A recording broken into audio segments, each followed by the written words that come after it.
niba umwuka akubwiye ngo ibi wibyamba iterambere rizabizana ariko umwuka ntiyabyemeye niba umwuka akubwiye ngo aha ntuzahicare iterambere rizagusaba kuhicara ariko umwuka we ntabishaka niba wumvira umwuka wikora ibyo umwuka adashaka wikora ibyo umwuka adashaka umwuka ntabishaka ni nako kuyoborwa n'umwuka niko kwigarurirwa n'umwuka noneho umuntu uteye atyo wibuze ibyo akunda kugira ngo anezeze umwuka niba ubona hari imbaraga ziri gukora mu buryo butandukanye n'uko ibyanditswe bibivuga wijya gusobanuza abandi wisobanuza abandi Imana nimenyekanira muri wowe Imana ishimwe ntuzigere ushaka kwitirirwa imirimo Imana yakoze kuko uko kwishyira hejuru bituma uboneka mu bantu ukabura ku Mana ntiwongera gukunda Imana kandi ikimenyetso cy'uko udakunda Imana ntukumbura amateraniro ikimenyetso cy'uko udakunda Imana ntukumbura gusenga ikimenyetso cy'uko udakunda Imana ntukumbura ijuru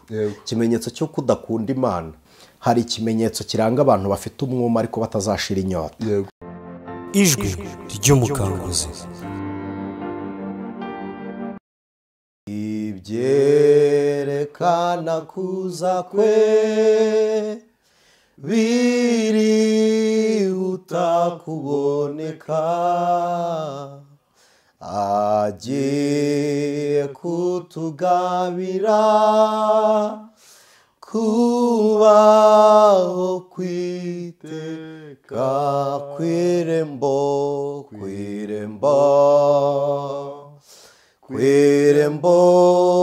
nukwari kwirembo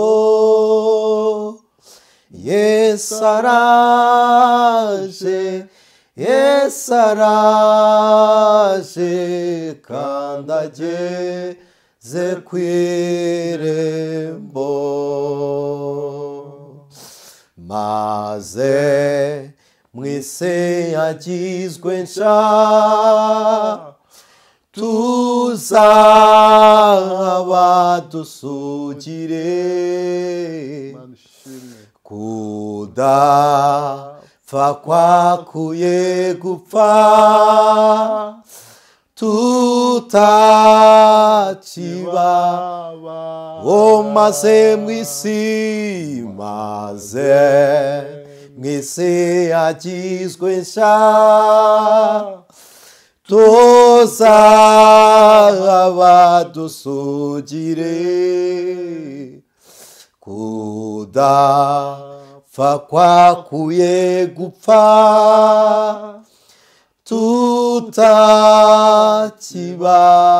tutakibabara kwirembo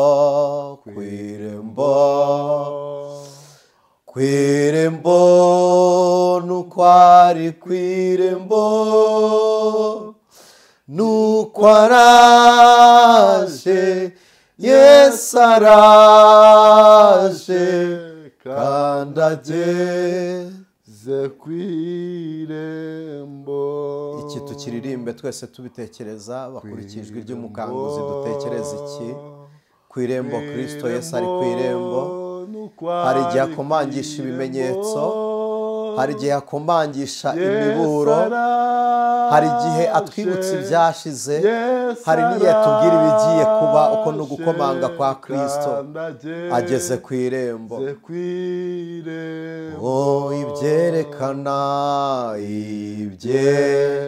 ibyerekana kuza kwe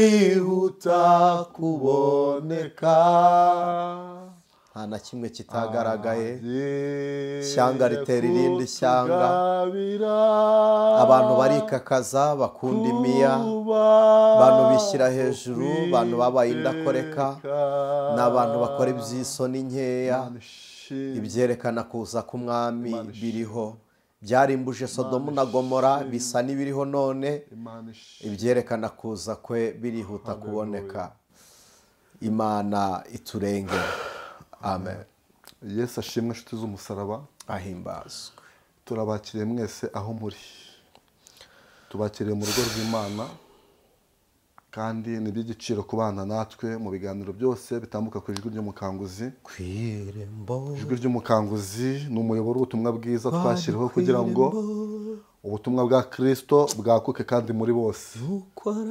Dushimiye Imana rero mwe mwese mutugannye ari ubwa mbere, reka tubasabe niba munyurwa n'ibiganiro byose dukora bitambuka ku ijwi ry'umukanguzi, mukoreshe ya mubisangiza abandi, ariko kandi niba unyuzwe reka tugusaba ukora subscribe ku ijwi. Ni Marcel bisanzwe kuri kamera turi kumwe na mwene data Jeanne Kwizera, imbere yacu murahabona mwene data Anicet.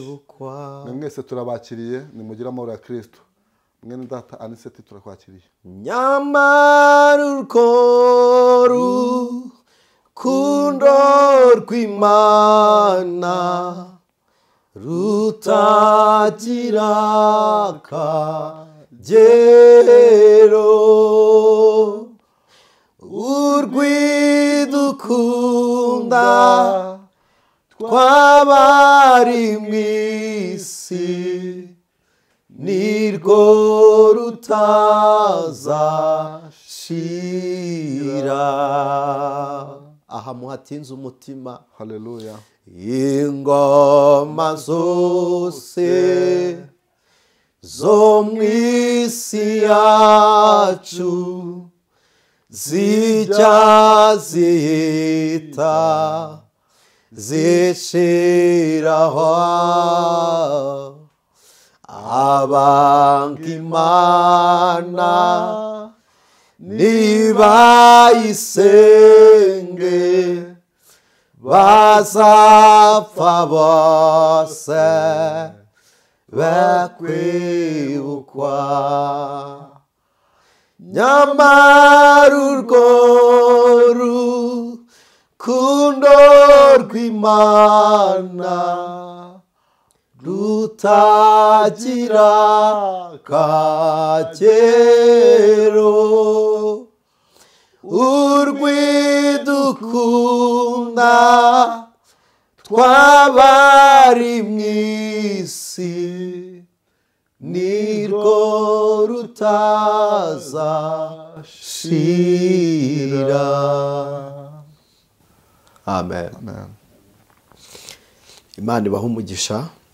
Nk'uko mwene data babwiye, nitwa Anicet, ndi umubwirizabutumwa bwiza bwa Yesu Kristo binyuze mu ijambo ry'Imana mu byanditswe byera. Amen.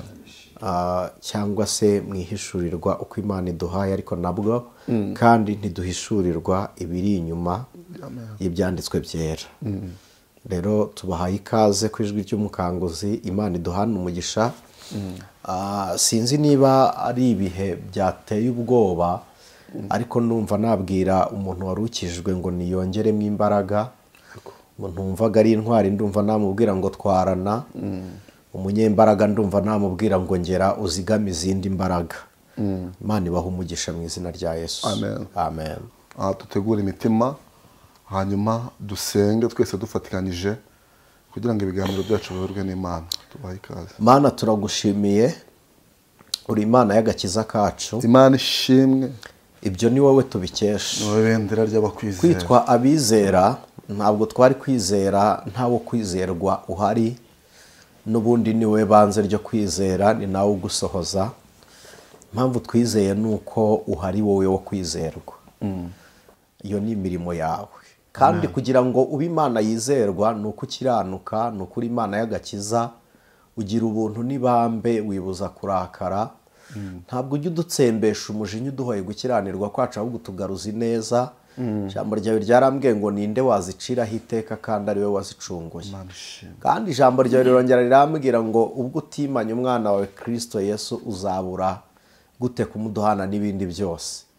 Dusenze dutyo kugira ngo usubize bene data bafite ibindi byifuzo ku mutima, ariko ikiruta byose wongere uhembure ubugingo bwacu tube bazima muri Kristo Yesu, kugira ngo nituvuga Imana twumve. Umuntu usenga agomba kuba afite ubugingo, kandi ubwo bugingo ni Kristo. Muri Kristo harimo ubuzima bw'Imana. Ijambo ryawe ryaravuze ngo washimye ko kuzura kose k'Imana byuzurira muri Kristo Yesu, urangije uramuduha. Ubwo rero tumufite dutyo, reka tuvuge ngo imibereho y'Imana muri twebwe yongere iba upgraded. ntabwo twayitekereza ku rugero rungana na situwasiyo turimo cyangwa sirikonsitanse runaka, ariko urugero rw'Imana twarutekereza mu mbaraga zo gukiranuka, twarubonera mu gakiza, twarubonera mu rukundo. Imana y'agakiza yihishure, tukubone tukumve, mpinduka z'ubukristo zigaragare muri twebwe kugira ngo tuneshe isi, dutsinde mu izina rya Yesu. Ndagushimiye, bana natwe, utugirire neza, ikiruta byose wubaka ubugingo bwacu. Mana, nsengeye umuntu wari waraguye, nsengeye umuntu wumva umutima we hari ijwi riri kuvugiramo ry'intabaza rimubwira ngo byuka. Umuntu umaze iminsi ari umupushinga, umuhatiriza, umuhata. Imana ishimwe, ijambo ryawe rimuhata ngo abyuke, yongere asenge. Ndasenze kugira ngo umwunge mu imbaraga z'umunsi w'ejo, kugira ngo abe umutsinzi muri Kristo Yesu. Ndabigushimiye kubwawe none iteka ryose, Yesu Kristo, amen. Amen. Imana iguhereze umugisha mwinshi. Imana ishimwe. Yesu amaze kurangiza byose, nk'uko yari avuye mu ijuru, yaje afite misiyo yari imuzanye mu isi, ariko misiyo ndende yari afite yari misiyo yo gupfa. Hanyuma amaze gupfa, ntabwo urupfu rwamuheranye, yaje kuzuka. Azutse ntiyazutse wenyine, ahubwo yazukanye n'abandi bera. Imana ishimwe. Ngira ngo niyo yari misiyo ahubwo yo gutsinda urupfu, apana gupfa. Yego, gutsinda urupfu, kurutsinda. Imana ishimwe. Amaze gukora byose nk'uko yari abiteganyije imbere ye, yahuriye n'abigishwa ku musozi wa Elayono. Bahagiranye ikiganiro, baraganiriye, ariko muri byinshi baganiriye yarababwiye ngo ndagiye ariko nzaboherereza undi. Yego, nzabaha umufasha. Nzaboherereza undi. Ni ukuvuga ngo njye simpari, ariko nzaboherereza undi. Imana ishimwe. Amen. Undi yavugaga ni Umwuka Wera. Ndagira ngo tuganire, mutuganirize, tuganire na bene data ku mikorere y'umwuka n'imikoreshereze y'Umwuka Wera. Imikorere y'Umwuka Wera n'imikoreshereze y'Umwuka Wera. Ibi bintu umwuka akora ate? Dukwiye gukoresha umwuka twahawe gute? Imana ibaha umugisha. Misiyo ya Kristo kwari ukuducungura, ariko kunesha urupfu, kuko urupfu yaraje kurwana narwo, n'urwari rwaramaze kumira. Abantu bari bapfuye bazize ibyaha n'ibicumuro. Njya nkunda kubivuga ku ijwi ry'umukanguzi, ubundi ducungurwa njye simvuga ngo sindi buze kuvuga ngo yadukijije ibyaha. Cyo ni ikintu cyoroshye, ahubwo ibyaha byo byari byaratwishe, twari turiho, ahubwo yatuzuye adukuye mu rupfu twatewe n'ibyaha. Tumaze kuzuranwa na Kristo, aduha kwicara iburyo bw'Imana. Nk'uko ubivuze, ngaruka ngasubiza icyo wari uvuze. Ubusanzwe misiyo ya Kristo ni ugucungura, ni ukudusimbura.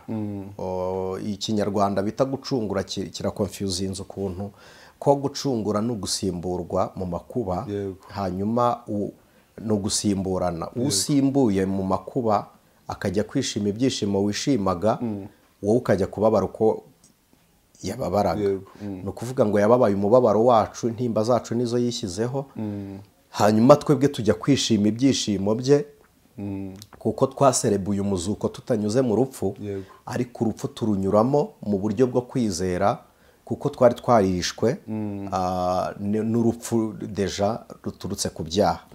Hanyuma tumaze kuzuranwa na Kristo, Kristo abonye tubaye bazima, twari duhawe ubuzima bwitwa ubugingo. Ubugingo nababwiye ko atari imibereho y'umwuka, ahubwo ni ubuzima bw'umuntu uri mu mubiri ufite kamere ihindutse. Ego, ubwo nibwo bugingo butura muri twe, kuko ubugingo bukorera muri twebwe, burafatika, burumvwa, buranagaragara. Ikintu kigaragara rero ntabwo kiba kiri mu mwuka, kiba cyamaze kuza mu bifatika. Niyo mpamvu imbuto z'ubugingo, kuba dufite ubugingo bwa Kristo muri twebwe, ubu bugingo burera, bwera imbuto nzima. Imana ishimwe. Noneho tumaze kugira ubugingo, Kristo yaragiye, abwira abigishwa ngo simbasize nk'imfubyi. Aravuga ngo igihe kirageze ab'isi ntibabe bakimbona. Umuntu wese udukurikiranye nonaha, utumva ko Kristo ahari, utumva ko Kristo ariho, Yesu yagaragaje icyiciro arimo. Yaravuze ngo ab'isi ntibazambona. Ubwo umuntu wese utabona Kristo ari mu b'isi. Ariko aravuga ngo ariko mwebweho muzaba mumbona kuko tuzabana iteka nzaza aho muri nzaboherereza umufasha sibyo kandi umufasha azabemeza azabatsindira azenda ku bya data bibahe ni ugufata ku bya data abantu bari mu Burundi ikinyarwanda n'ikirundi hari igihe biturana ariko ntibivuge kimwe azafata ku bya data abibahe azafata ku byo nasezeranye abibahe avuga imirimo umwuka azakora ariko anabwira abigishwa ngo muzahabwa imbaraga bivuze ko umuntu wamaze guhinduka mu bitekerezo yizeye Yesu nk'umwami n'umukiza ababyawe n'umwuka ariko ategereje guhabwa imbaraga z'umwuka imbaraga z'umwuka rero Yesu arababwira ngo muzahabwa imbaraga umwuka wera nabamanukira muzaba abagabo nyabagabo Imana ishimwe muzaba abagabo bo guhamya kuva Yerusalemu Yerusalemu abo yaravuze muzahamiriza abatambyi abo mu nzu yitiriwe ko bera nyamara batera muzabahamiriza kuko umwuka azaba ari muri mwe kabiri mu Gisamariya aho ni hari mu mahanga kandi Samariya hari ubwoko bwatandukanijwe nabo aravuze ngo ubwo ni igisobanuro cyiza cyo kuvuga ngo umwuka azabahuza nabo mwatatanye azongera abunge mu bumwe azabagira umwe mu Gisamariya noneho nimugume Samariya mujye no ku mpera z'isi hose na bamwe badakomoka kuri mwebwe bari abanyamahanga kubw'isezerano nabo ubutumwa bwiza azagerayo iyo ni imirimo umwuka agomba gukora noneho iyo tuvuga umwuka tuba tuvuga imibereho y'ubumana mu buzima bw'umuntu ufite ubugingo nicyo cyitwa umwuka wera ko umwuka wera ntago ubundi umuntu ntamuvuga ngo uwo bamubwiye amwumve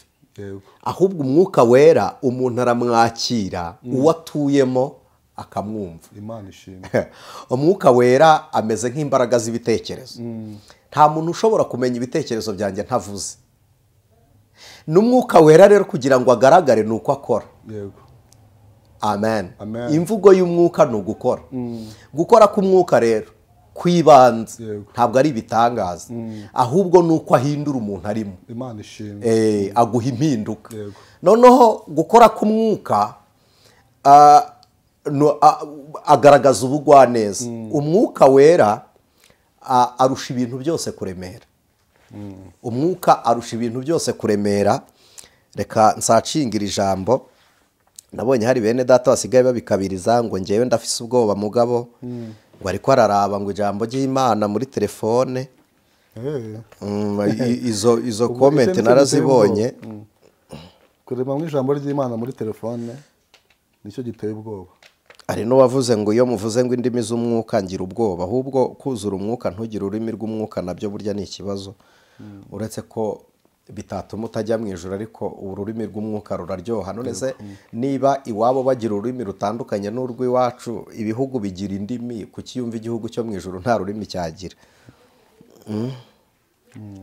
kandebe iri jambo muri hangana ndisakinge ni nayo mpamvu akenshi tuba dukoresha telefone kuko kuribona birihuta yego Zaburi ya 62 umurongo w'10 aravuga ngo ni ukuri aboroheje ni umwuka gusa kandi abakomeye ni ibinyoma nibashyirwa mu gipimo ntibazika bazateruka bose bateraniye hamwe umwuka barusha kuremera Imana ishimwe imbaraga z'umwuka w'Imana niba zirusha imbaraga abakomeye bose bariho ni igisobanuro cy'uko umwuka kurimo atakwishyira hejuru kuko arabizi ko ntawahatanira nawe kuba hejuru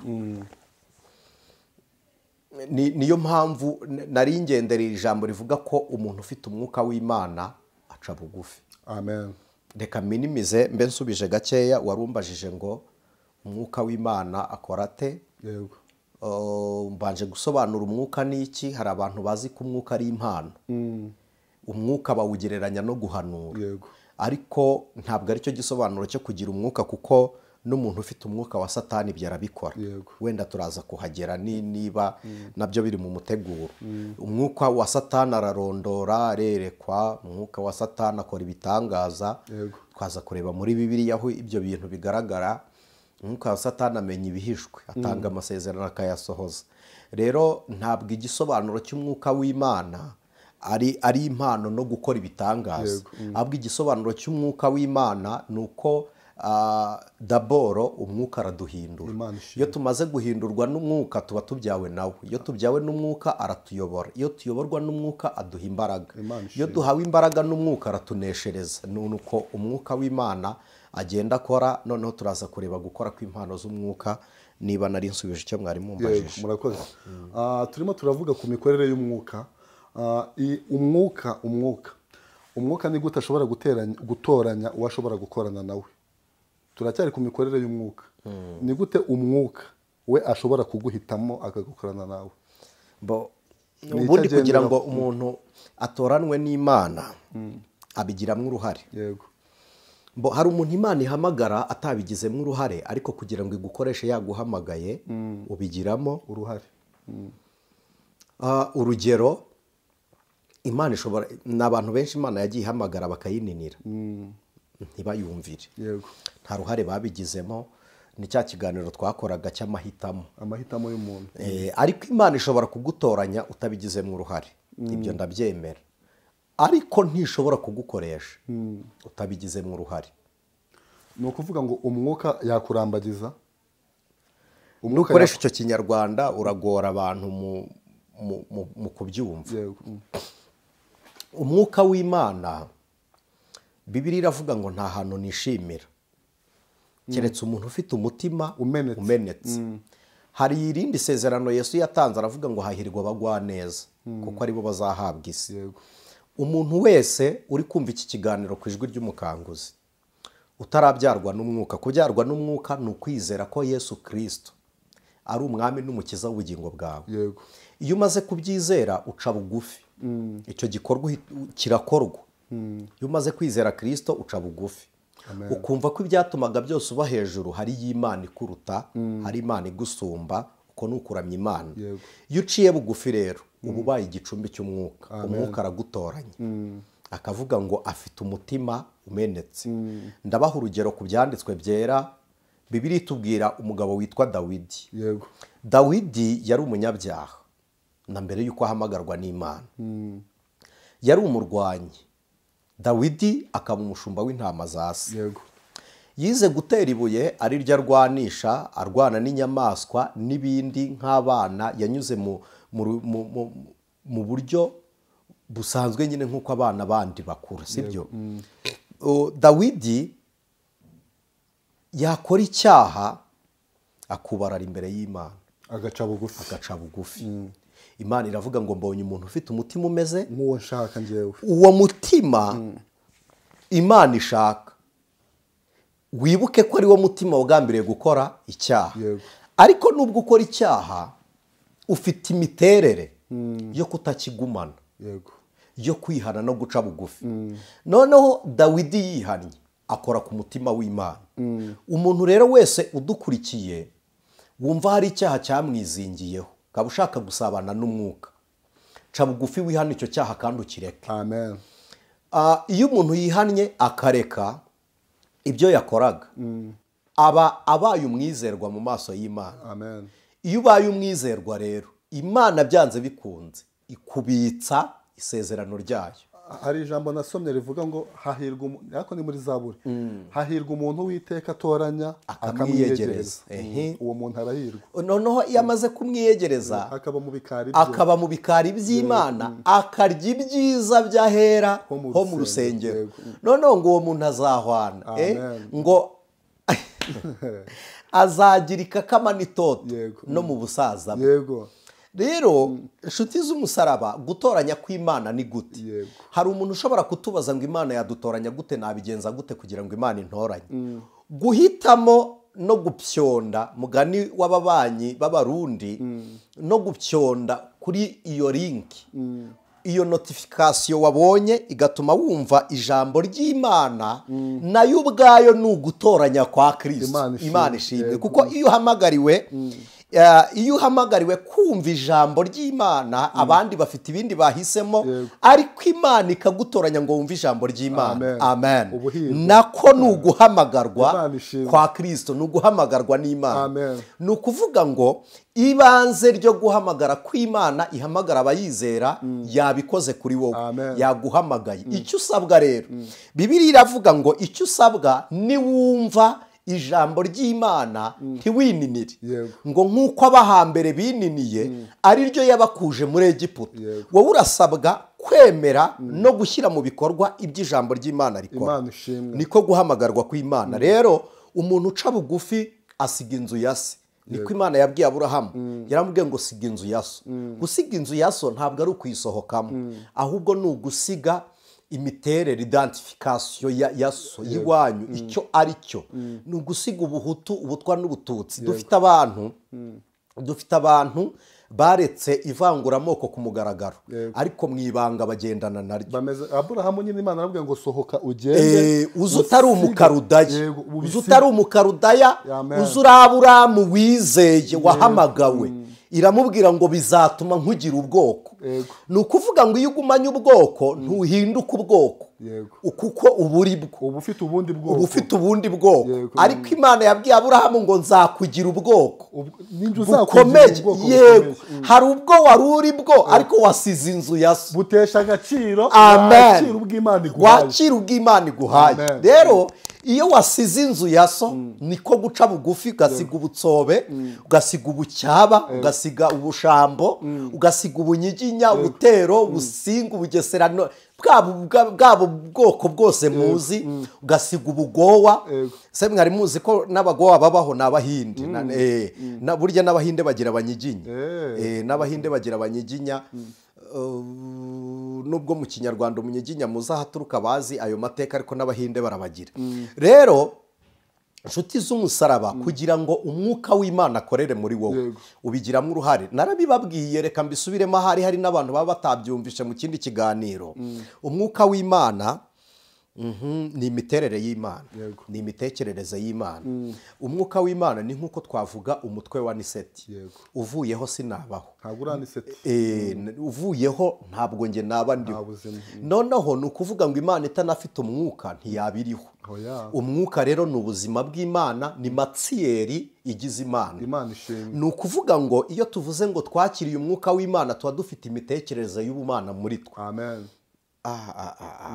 imigambi y'Imana kugambirira kwayo ubuzima bw'ubumana buba buri muri twebwe noneho bwicara mu bugingo butura mu bugingo kuko umwuka w'Imana twaboneye muri Kristo kandi ubugingo dufite mu isi ni Yesu ubugingo bw'abizera ni Kristo noneho mbibutse ko iyo Bibiliya ivuga ubugingo ibivuga amaraso ayo maraso mbibutse ko ari bwo buzima amaraso ni ubuzima nibyo iyo amaraso ashize mu muntu arapfa sibyo amaraso arapfa ariko burya iyo umwuka ugushizemo umutima uhagaze umuntu asigarana iminota 7 yo kurezista ya maraso yari ari gukora movements mu bwonko abagitembera ariko umutima wuba wamaze guca kare ariko amaraso yagushizemo ntunabaho gira ise rero ukikubita hasi bikarangira si icyo nshaka kuvuga icyo nshaka kubabwira umuntu udafite ubugingo bwa Kristo twigeze twakora ikiganiro tumugereranya n'ikibiriti kitagira imyambi tubona ko umwambi udafite ikibiriti wawurasa ariko ikibiriti kidafite umwambi ntacyo kimara n'umubiri rero utarimo ubugingo ntacyo umaze ni ukuvuga ngo ubugingo nibwo bucumbikira umwuka noneho umubiri wo agacumbikira ubugingo umuntu wahawe umwuka w'Imana agira uruhare rwo gukonekita ibi bintu bitatu ubugingo umubiri n'umwuka umwuka ari mu bugingo ubugingo nabwo buri mu mubiri noneho turaza gukora communication kugira ngo umwuka kominikane n'umubiri nuko twemera kuyoborwa nawe kwemera kuyoborwa n'umwuka nuko dutsinda inaringe kamere fresh kamere yacu imiterere imico yacu imitekerereze yacu tukabwira umwuka ngo yigomororere tuguhaye ibitekerezo byacu hari umuntu tumeze nkaho turi gufatikanya muri iryo sengesho fata imitekerereze yawe uyihe Imana ubwira Imana ngo nyobora wongere utekereze mu buzima bw'ubumana umwuka w'Imana arabona ubuturo muri wowe abahambere barambikaga ibiganza ku bantu bakabasengera bakuzura umwuka wera ariko impamvu babasengeye bakuzura umwuka babarambitseho ibiganza bari focus kuri Kristo ariko twebwe abanone bafite imitekerereze itarizera Yesu ariko bagashaka gusengerwa niyo mpamvu babwira ngo hari ahantu twari turi mu giterane turi kwigisha ku by'umwuka umuntu ari gusengera abantu arababwira ngo nimuvuge ngo ra uti ndipe uti por uti la atangira kubigisha kuvuga indimi batarahabwa umwuka ubaha ururimi noneho niyo mpamvu dufite n'abantu bagira ibikorwa bisa n'iby'umwuka kandi atari umwuka sinzi niba ntihuse kubivuga reka mbe ngasubitse rero kugira ngo umuntu abyarwe n'umwuka arizera iyo umaze kwizera uhabwa ubugingo iyo umaze guhabwa ubugingo wemera gukora iby'Imana ishaka ukayoborwa n'Imana uciye bugufi iyo uciye bugufi umwuka araza Imana iguhereza umugisha noneho umuntu wamaze kugerwamo n'umwuka uyu mwuka umuntu akwiye kuwukoresha ate abantu bawukoresha gute uyu mwuka bamaze kwakira buriya se umuntu niwe ukoresha umwuka cyangwa umuntu akoreshwa n'umwuka ni ukuvuga ngo mwabivuzeho iyo umuntu amaze kugerwamo n'umwuka umwuka uraguhindura yego umuntu wamaze guhindurwa n'umwuka akwiye kwitwara ate umwuka niwe ubiguha Marise ni bya jambo Paul avuze ngo ntitukiri abacu ngo twigenge ikintu gihari ni kimwe umuntu ushaka gukorana n'umwuka cyangwa gukoreshwa n'umwuka aca bugufi yego kuko kwishyira hejuru bibanziriza kugwa bikabanziriza kurimbuka iyo wishize hejuru uri guhakana imbaraga z'Imana iri hejuru ya byose ariko iyo uciye bugufi uri guhamya ko umwuka wa Kristo kurimo ukwemeza guca bugufi nk'uko Kristo yaciye bugufi hanyuma uyu muntu ntabwo aba akiyobora umwuka aramuneshereza ariko nk'uko wari ubibajije akuneshereza ari muri yakisiyo urakshoningi ukora igikorwa cyo guca bugufi mu bitekerezo guca bugufi rero no kurwana na kamere reka mbabwire kugira ngo umwuka w'Imana kwigarurire hari ibintu wiyaka wowe bimwe bikunezeza bikababaza Imana urabyibuza iyo ubyibujije uba ukoze icyo umwuka ashaka wanze icyo kamere yararikiraga kuko Bibiliya iravuga ngo ibyo umwuka akunda nibyo kamere yanga ibyo kamere ikunda umwuka arabyanga iyo ugiye ukora ibikunezeza bibabaza Imana umwuka aragenda nyamara iyo umwuka agiye usigarana amateka y'uko umwuka yari ahari yakoraga ushobora gukora nk'uko wakoze cyagiye ariko udakoreshejwe n'umwuka icyo nicyo cyitwa experience ni ugukora nk'uko usanzwe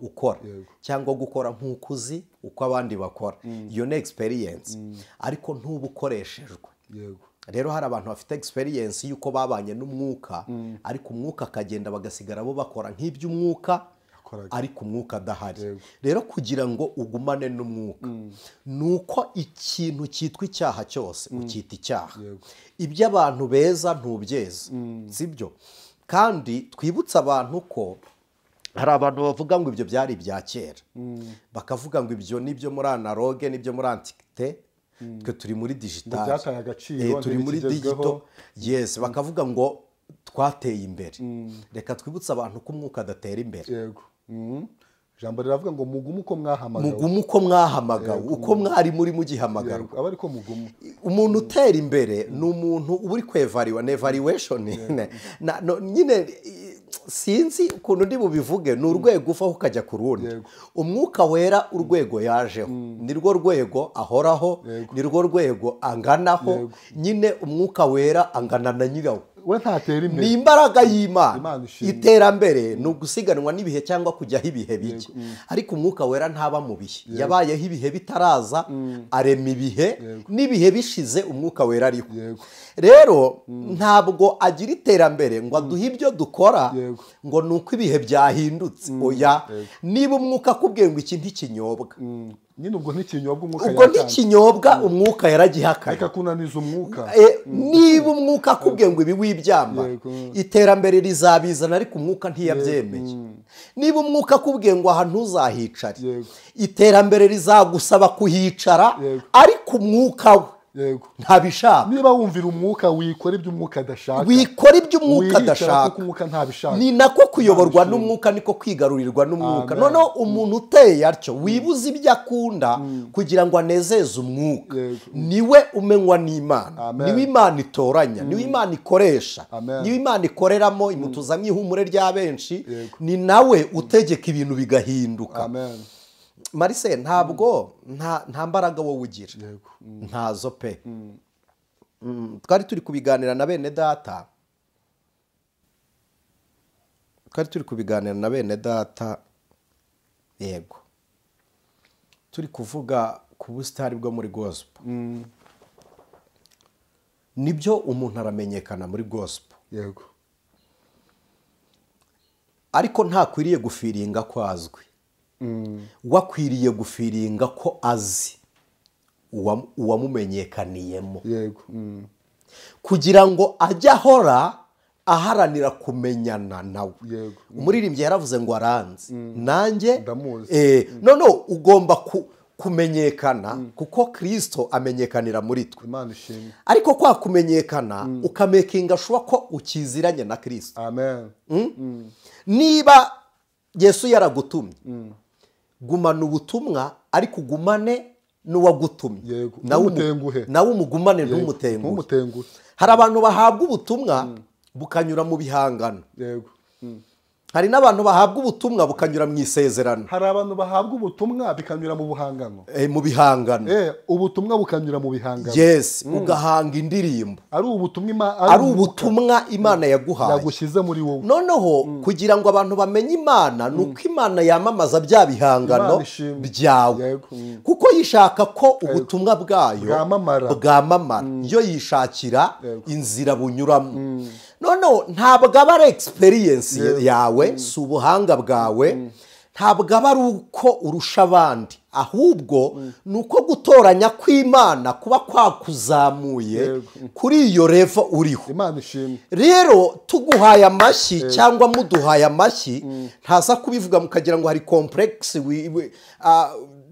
tuza abo turi bo sibyo noneho nimuduha amashyi turabizi ko ayo muduhaye saa yacu n'aya Kristo watumenyekaniyemo turabizi neza ko nimuhurura muje kutureba si twe mushaka ni cya gikorwa umwuka akorera muri twe no muri bya bihangano kugira ngo rero ngumane ubuzima bw'umwuka biransaba kudakunda guhora muri mwe ahubwo nkunde guhorana n'uwo munshakamo wa muhanzi yaririmbye ngo mwana wanjye niwumva isi gukomeye amashyi uzibuke yego Imana ishimwe uzibuke hari ukuntu wari umeze hari igihe wabayemo ntibagira gutya ariko kubera ko ubutumwa bwa Kristo buri muri bo bumaze kumenyekana yego ibya gutya uzabyibuke ujye ubyibuka uzi uburyo Imana yabwiye Yeremiya umunsi wa mbere ajya guhanura yatashye anezerewe abwira Imana ngo ibyo navuze nabi byakoretse bimaze gukoreka abantu barabyumva bakoma amashyi Imana iravuga ngo ingano y'amashyi baguhaye niyo nduru bazakuvugiriza abantu ntubishinge rero nari mvuze iki Imana nimenyekanira muri wowe Imana ishimwe ntuzigere ushaka kwitirirwa imirimo Imana yakoze kuko uko kwishyira hejuru bituma uboneka mu bantu ukabura ku Mana Imana ishimwe iki kinyarwanda kirumvikana uko kwishyira hejuru ujya kwiyitirira iby'Imana yakoze reka mbibutse ko ari byo Satani yakoze mu ijuru ubu baye ishusho ya Satani ariko nuvuga ngo ibisinge ukoreye mu izina rya Kristo nawe ibyo yasozaga yaravuga ngo ni ku bwa data wa twese amen ntabaringe ahubwo izina ryawe aba ari ryo rihabwa icyubahiro Imana ishimwe iki kintu Imana iragikunda kandi uba wapuritse imibereho ya Kristo muri wowe Imana ishimwe amen umwuka nakorera muri wowe akakuyobora ukagenda nk'uko umwuka bishaka yego reka tuvuge ngo n'umubiri uzabaho neza none umubiri ubaho neza of course kuko umubiri ukeneye kwambara ukeneye kurya ariko kubera ko wakoze ibyo umwuka ashaka. Marise ndi hano ku ijwi ry'umukanguzi biba bwenshiza amanga rwose umuntu wubaha Imana aturwa amaturo akwiye Imana ishimwe amen. Abantu bose bajya kuramya Imana bajya gutura Imana irababwira ngo nimukore umurimo hariya. Iyo wubashye Imana uturwa amaturo akwiye Imana. Iyo wubashye Imana imigisha yo mu gakiza k'Uwiteka Imana irayigomorora. Iyo wubashye Imana ndakubwiza ukuri ko ugira imibereho, ushobora kugira imibereho idafite ishusho y'ibigaragara ariko ubayeho neza. Kandi kubaho neza ntabwo ari ugutunga byinshi ahubwo ni ukunyurwa n'ibyo ufite no kuryoherwa n'ibyo ufite. Noneho hari n'ikirenze kuri icyo n'imigisha ijya yisuka. Hari igihe imigisha iza mu bigaragara Imana ikayikurundaho. Salomo yaratunze Imana iramubwira ngo ntawe uzakurusha. Tuzi abantu bubashye Imana ikabatungisha abayobu, tureke n'abayobu na ba Anicet Imana yaraduhaye kandi n'ubiraduha sibyo n'ubiraduha n'abandi ubwo tuvuza abanditswe natwe. Noneho ntabwo kwizera Imana ntibigira icyuho bitera mu mubiri. Gukorana n'umwuka nta cyuho bitera mu mubiri. Hari abantu bavuga ngo nakoranaga ngo kugira ngo Imana inkoreshe yarabanje irampombye. Nyaga ibyo nari mfite. Tubanze tuganire. Pawulo abyandika yabyise ikinyarwanda cyiza. Yaravuze ngo ibyarinda mu yanjye nabihinduye igihombo kubw'ubutunzi bukomeye. Noneho duhite tugaruka abantu mwumvishe arahombye cyangwa nibwo yatunze ibikomeye. Yatunze ibikomeye kuko ibyo yarafite byose abonye nta gaciro bifite. Noneho ngo ubutunzi bukomeye buruta ariko kuronka Kristo. Kuki mwita guhomba ibyo mwataye inyungu y'ibyo mufite yo ntimwitindeho. Hari abantu batinda batubwira aho bavuye bataratubwira aho bajya naho bari. Uyu munsi ubuhamya bizera dushaka ubuhamya bw'umukristo turi kujya mu ijuru. Dushaka ubuhamya bw'umukristo uhagaze ahari kuneshereza isi. Ntabwo dushaka ubuhamya bw'ibyo mwabuze. Burya abo mwavuyemo barabizi ni utabitubwira barahari. Nubwo buhamya ntacyo butwaye buraturemesha. Ibyo wabuze ni iki wungutse? Mu by'ukuri hari ibyo wabuze ariko se ibyo wabuze ibyo uri kubivuga nk'uwahombye. Niba uri kubivuga nk'uwahombye n'ubundi umutima uracyatunze ibyo wabuze ntabwo uratunga ibyo wasimburiye. Ntabwo urahindurirwa. Kandi kunguka nyako nukunguka Kristo. Nukunguka Kristo. Rero mwe gufata Kristo nk'abahomba. Rero umwuka w'Imana akorera mu muntu uciye bugufi, agakorera mu muntu wahaye icyubahiro cy'Imana. Imana ibaha umugisha. Imana iguhereza umugisha mwinshi. Ngira ngo turi kumwe mu kiganiro bari kugenda basobanukirwa imikorere y'umwuka cyangwa imikoreshereze y'umwuka. Uyu muntu wahaho umwuka rero umwuka akamujyamo akamuyobora agakora ibyo umwuka ashaka.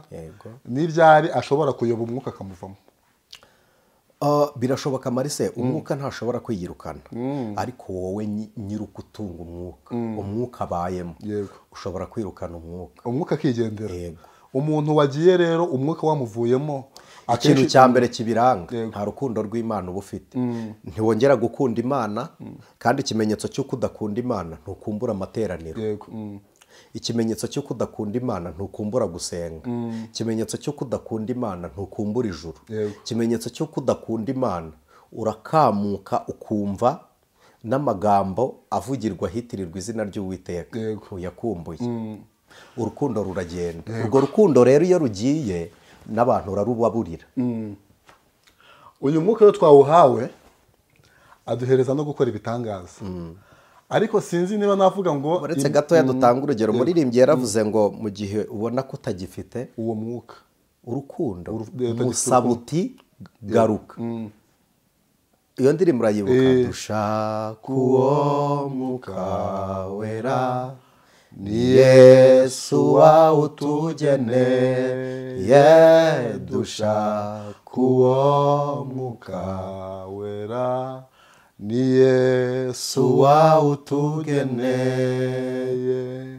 Mu gihe ubona ko utagifite urukundo musa butigaruka. Yabonye kuyoborwa n'umubiri wawe musa utigaruka. Ni ukuvuga ngo iyo uyobowe n'umubiri umwuka arigendera. urakoze kuko umwuka ntaho yaba ari. yego nari mvuze ngo uyu mwuka twahawe cyangwa uyu mwuka wamaze kugera muri twe aduha no gukora ibitangaza. ariko ntabwo ari twese ntabwo ari twese dukora ibitangaza. aratoranya, ntabwo abantu bose bafite umwuka wera bakora ibitangaza. yego gusa bo ubwabo niyo batakora ibitangaza ariko bo aba ari ibitangaza.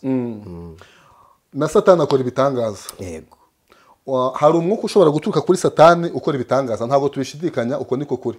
ariko akenshi uyu mwuka wa Satani ukora ibitangaza n'umwuka uturuka ku Uwiteka ukora ibitangaza, ni gute dushobora kubirobanura? kuko akenshi tubona bisa, kandi n'ababikora bose babikora mu izina ry'Uwiteka. reka tubibwire abanyabwenge batari abanyamwuka. yego ariko abanyamwuka bo si ngombwa ngo ibi babyumve, kuko umunyamwuka amenya ko umwuka ari we ukoze. yego iyo ufite umwuka arakubwira ngo ni njye cyangwa si njye. yego kuko umwuka niwe ugenzura undi mwuka. niko Bibiliya ivuga. iby'umwuka bigenzuzwa iby'umwuka bindi. ko Bibiliya ivuga ku banyabwenge igisobanuro cy'uko umwuka ari we ukoze ni uko umwuka akora ku mubiri yabanje guhera mu bugingo. umwuka ahinguka ku mubiri yahereye mu bugingo. ntabwo akiza umubiri ubugingo bukirwaye.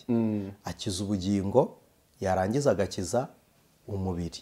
icya kabiri ku banyabwenge igitangaza cyose gikozwe ni uko kiba gihesha Imana icyubahiro. cya gitangaza gihesha Imana icyubahiro ryari iyo nyiri gukorerwa igitangaza yakiriye n'impinduka zimuhesha kubaha Imana, ku buryo imbuto z'ubumana, imbuto z'ubukristo ziba zigaragara muri uyu muntu nk'uwahinduwe na Kristo. Imana ishimwe.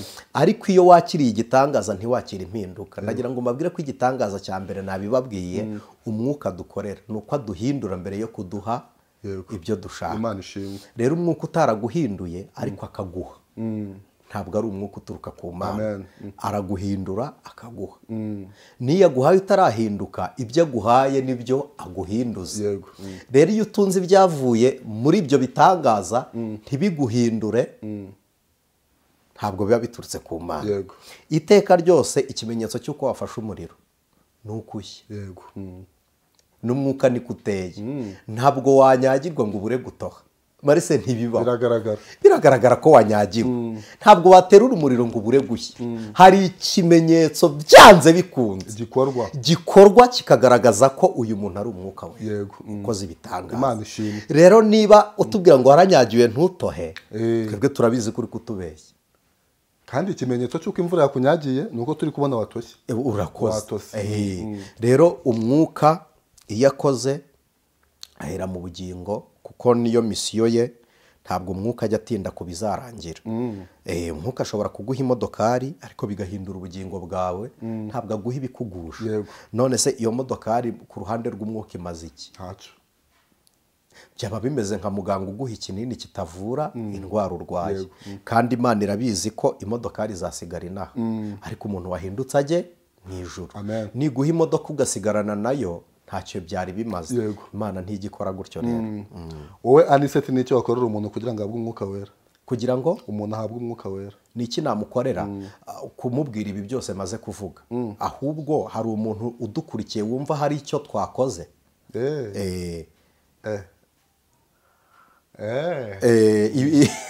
ahubwo udukurikiye we arumva hari icyo twakoze, ko njyewe ndumva hari icyo nakoze. icyo nakoze ni iki? ibyo tumaze kuvuga byose. wakoze ibyo wagombaga gukora. yego, kubwiriza umuntu ubutumwa bwiza nibyo bimuhindura agahabwa umwuka wera, kandi ndumva natwe twabwirije ubutumwa bwiza. noneho njyewe icyo nicyo nakora cyonyine. nawe rero iyo maze gukora umurimo wanjye aba asigaje uwo kwizera, wo kwemera ibyo yumvise Imana iducishamo. Imana iguhereza umugisha mwinshi. amen. turi kugenda tugana ku musozo w'iki kiganiro. tumaze kumenya imikorere y'umwuka n'imikoreshereze y'umwuka. reka mbaze bene data muri iki kiganiro mutwandikire muri komenti ni iki mukuyemo. hari ikimenyetso kiranga abantu bafite umwuma ariko batazashira inyota. ni ukwirukanka bashaka ibitangaza mbere yo gushaka impinduka. umuntu wese ushaka igitangaza cy'Imana nabanza ahinduke. noneho narangiza abone igitangaza cy'Imana ko dusohoye mu minsi mibi. hari ibimenyetso by'ubuhenzi bwo gukora kwa satani.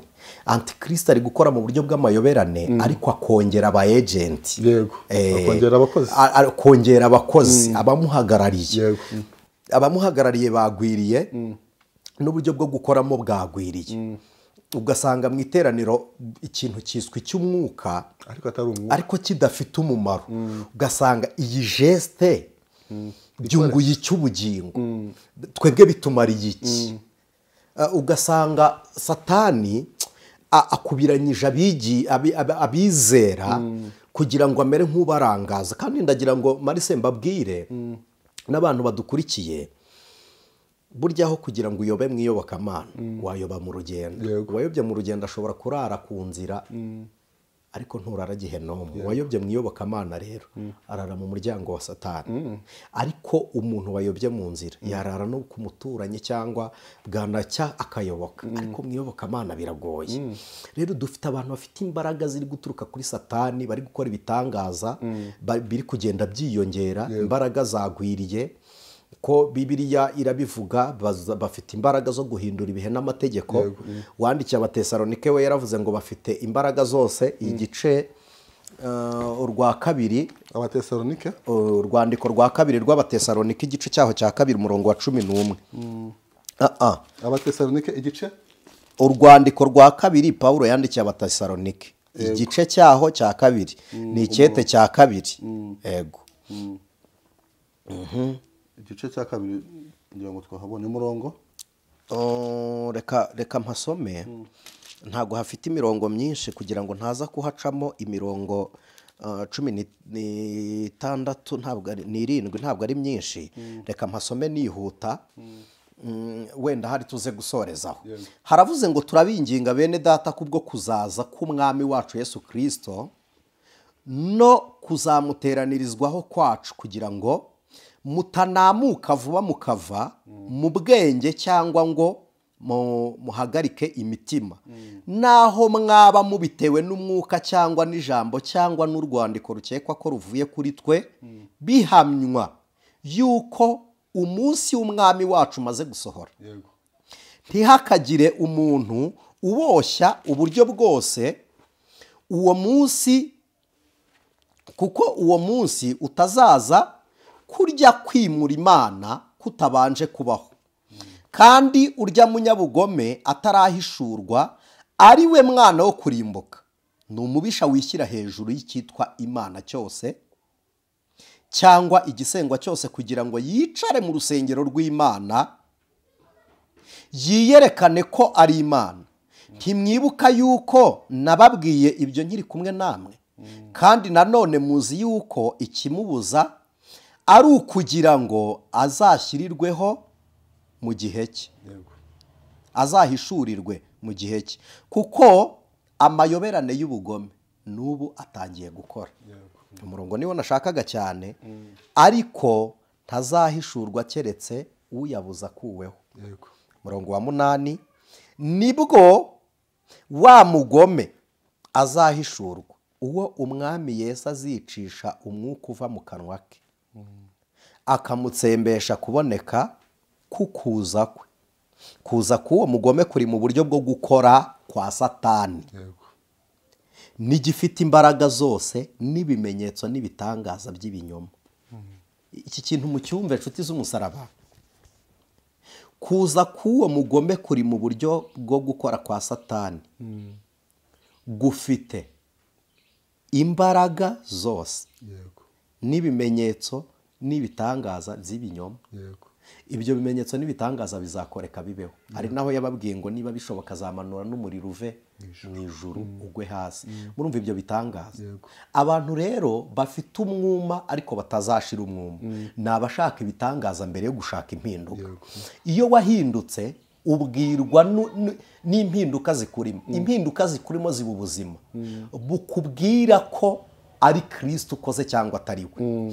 Niwumva ubonye imirimo ikozwe n'umwuka, waba uvuye ku Mana cyangwa kuri satani, ukumva ubishidikanyijeho, ntuzemere kugwa, ariko uzabe wirinze kugeraho. Kubera iki mvuze ngo niyo byaba bivuye ku Mana? Nuko Bibiliya ivuga ngo ubuhanuzi bwemerwa busohoye kandi tubugenzuze ibyanditswe byera. Niba ubona hari imbaraga ziri gukora mu buryo butandukanye nuko ibyanditswe bibivuga, wijya gusobanuza abandi, wisobanuza abandi. Gukora k'uwo mugome kuri kuza, ubwo yaje already yabagezemo. Noneho umurongo wa 9, kuza k'uwo mugome kuri mu buryo bwo gukora kwa Satani, gufite imbaraga zose n'ibimenyetso n'ibitangaza by'ibinyoma. Mpamvu ki ibi bitangaza ari ibinyoma? Nuko bikorerwa batahinduwe. Umwuka wera ntashobora kugukorera igitangaza ataguhinduye. Nko gusiga utakarabye, ibyo byo birashoboka, ariko umwuka we ntabikora. Marise, umwuka ntabwo ajya akiza umwana wo kurimbuka ngo amukize uburwayi, arakure kugapfa n'ubundi nturuwe. Kuko niba se utagifite urukundo bitwara umwuka, niba kubura urukundo bituma umwuka yigendera, bikagusaba kuvuga ngo mubwira ati garuka. Noneho mu gihe wowe ntawe wigeze ngo ube wamubuze ngo ukorewe ibitangaza n'umwuka gute? Kandi umwuka wera yanga umunyabyaha, anashomba ibyaha. Umurongo w'10, n'ubuhenzi bwose bwo gukiranirwa kubarimbuka kuko batemeye gukunda ukuri ngo bakizwe. Niyo twasubikiraho. Turi kugenda tugana ku musozo. Satani afite abagenti hirya no hino, ariko no mu rusengero arabafite. Ni naho batinda ahubwo, kuko umuntu uyobya abagenzi ajya aho banyura. Hariya ni roundabout y'abagenzi, ni rompwe iba mu nsengero. Ntawe uyobya abagenzi atabategeye mu nzira. Imana idufashe kandi duhereze gusobanukirwa. Ikizatuma dusobanukirwa ni ukwemera umwuka w'Imana agakorera muri twebwe. Reka tubasaba n'ubundi mutugire imbere y'Imana dusenge twese dufatikanyije. Mana, turagushimiye, ijambo ryawe ni ukuri, kandi ukuri ni ikintu kidahinduka, gikomera kuruta gukomera kukivuze. Wowe ni wowe umeza, twe turabibye. Izeza imitima n'ubwenge uyemeze kugira ngo utange impinduka z'umubiri ku bantu bumvise iri jambo. Uduha ubwenge bwo kumenya no kugenzura ibihe, kugira ngo tudatsindwa tugaheranwa n'ababishi. Dawidi yavuze ijambo rikomeye, aravuga ngo nabikiye ijambo ryawe muri nge kugira ngo rindinde ntazagucumuraho.